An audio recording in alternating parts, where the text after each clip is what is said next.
Nah, sesuai dengan kontrak perkuliahan yang telah kita sepakati, maka pada hari ini kita belajar mempelajari pokok bahasan sosialisasi profesi. Kita mulai dari pengertian ya.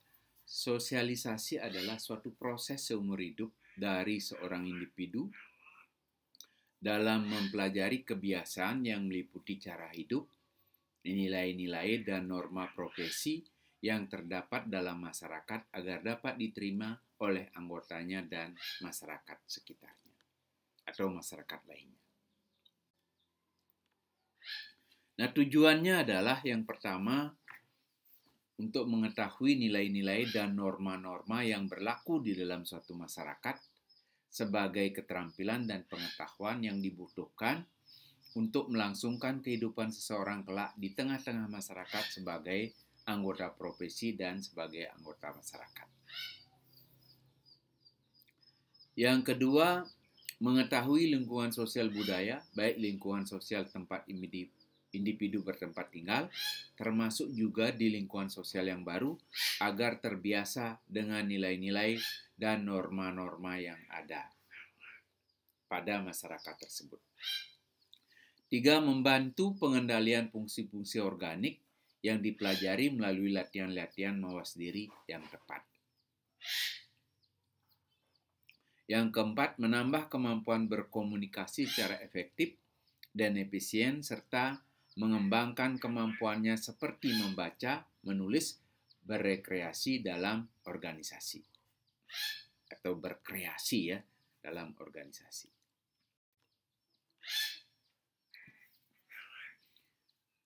Fungsinya, sosialisasi merupakan proses pembelajaran nilai dan norma sosial untuk membentuk perilaku dan kepribadian individu dalam suatu profesi atau masyarakat. Memiliki fungsi 1. Membentuk pola perilaku dan kepribadian individu berdasarkan kaidah nilai dan norma yang ada. 2. Menjaga keteraturan hidup dalam masyarakat atas keragaman pola perilaku berdasarkan nilai dan norma yang dianut. Yang ketiga, menjaga integrasi kelompok dalam masyarakat ya. Ini integrasi profesi. Nah, jenis dari sosialisasi ini dapat dibedakan menjadi 2. Secara pokok ya, pada umumnya dibedakan menjadi 2. Sosialisasi primer dan sosialisasi sekunder. Sosialisasi primer adalah sosialisasi pertama yang dijalani individu dalam mengetahui dan menerapkan aturan, norma, kode etik profesinya yang baru agar dapat berperilaku sesuai dengan kaidah profesinya. Yang kedua, sosialisasi sekunder adalah proses berikutnya yang memperkenalkan individu yang telah disosialisasikan ke dalam sektor baru dari dunia objektif masyarakatnya atau profesinya. Bentuknya adalah resosialisasi dan desosialisasi. Dalam proses resosialisasi, seseorang diberikan identitas diri baru, dan desosialisasi adalah ketika seseorang mengalami penjamputan identitas diri yang lama. Di lingkungan pekerjaan inilah individu dikenalkan dan disosialisasikan dengan dunia yang baru sehingga mereka dapat berperan dalam lingkungan masyarakat yang lebih luas. Pola sosialisasi. Dikenal 2 macam pola sosialisasi, yaitu sosialisasi represif, repressive socialization, dan sosialisasi partisipatif, participatory socialization. 1. Sosialisasi represif.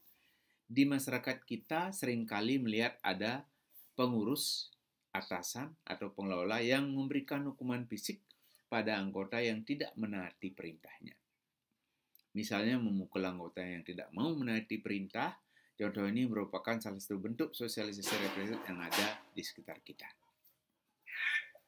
Sosialisasi represif merupakan sosialisasi yang lebih menekankan penggunaan hukuman, terutama hukuman fisik terhadap kesalahan yang dilakukan oleh anak misalnya atau orang lain.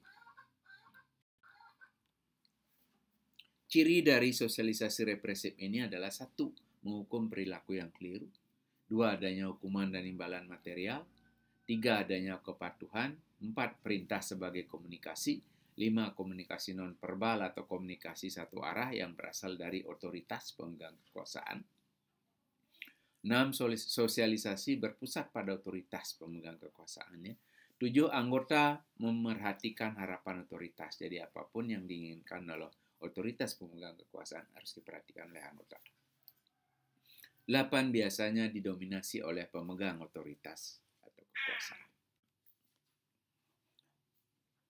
Sosialisasi represif umumnya dilakukan oleh orang yang otoriter. Sikap pemegang otoritas yang otoriter dapat menghambat pembentukan kepribadian anggota profesi karena tidak dapat membentuk sikap mandiri dalam bertindak sesuai dengan perannya. Kata-kata harus, jangan, dan tidak boleh ini dan itu akan selalu terngiang-ngiang dalam pikiran setiap anggota profesi. Yang kedua, sosialisasi partisipatif. Pola ini lebih menekankan pada interaksi anggota yang menjadi pusat sosialisasi. Dalam pola ini, bahasa merupakan sarana yang paling baik sebagai alat untuk membentuk hati nurani seseorang dan sebagai perantara dalam pengembangan diri. Dengan bahasa, seseorang belajar berkomunikasi, belajar berpikir, dan mengenal dirinya. Sosialisasi partisipatif memiliki ciri 1. Memberikan imbalan bagi perilaku baik. 2. Hukuman dan imbalan bersifat simbolis. Jadi tidak mesti harus dilakukan dengan kaku, dengan saklek ya. 2. Otonomi anggota, jadi ada otonomi bagi anggota, ada kekuasaan untuk mengungkapkan pendapat, berdiskusi, dan lainnya. 4. Interaksi sebagai komunikasi. 5. Komunikasi verbal atau komunikasi dua arah, baik dari anggota maupun dari pengurus yang tadinya yang otoriter itu ya satu arah, ini dua arah. 6. Sosialisasi berpusat pada anggota, kebutuhan anggota. 7. Pengurus memperhatikan keinginan anggota, ya. Apapun ide, pendapat, pikiran diperhatikan oleh pengurus. Jadi ide, pendapat, pikiran, perasaan dari anggota itu mendapatkan perhatian dari pengurus. Yang ke-8, dalam profesi biasanya mempunyai tujuan yang sama. Nah ini, karena tujuannya sama, dilakukan secara bersama. Tahap sosialisasi. Sosialisasi yang dilakukan seseorang melalui tahapan. 1. Persiapan, preparatory stage atau prepare. Dialami anggota organisasi sejak awal saat seorang anggota mempersiapkan diri untuk mengenal dunia profesinya. Pada masa ini anggota mulai melakukan kegiatan meniru perilaku yang ada. 2. Meniru, playstick. Ditandai semakin sempurnanya anggota profesi menirukan peran yang dilakukan mereka yang sudah senior. 3. Siap bertindak, game stick.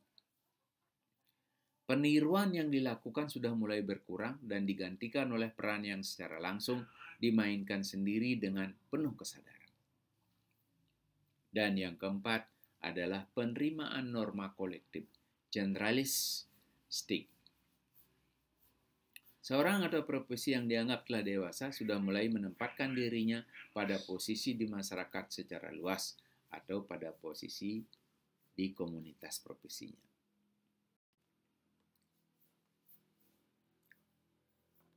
Nah, kita sampai pada media agen sosialisasi. Yang satu keluarga atau kelompok profesi, ya. Keluarga profesi merupakan kelompok primer yang memiliki intensitas tinggi untuk mengawasi perilaku untuk keluarganya secara maksimal. Pengurus organisasi berperan mendidik anak atau anggota profesi agar kehadirannya dapat diterima oleh masyarakat. Sosialisasi diberikan oleh orang tua kepada anak agar membentuk ciri khas kepribadiannya. Jadi diberikan oleh pengurus organisasi profesi kepada anggotanya agar berkepribadian sesuai dengan ciri profesi. Sosialisasi sering bersifat otoriter atau memaksa anak untuk mematuhi nilai dan norma sosial.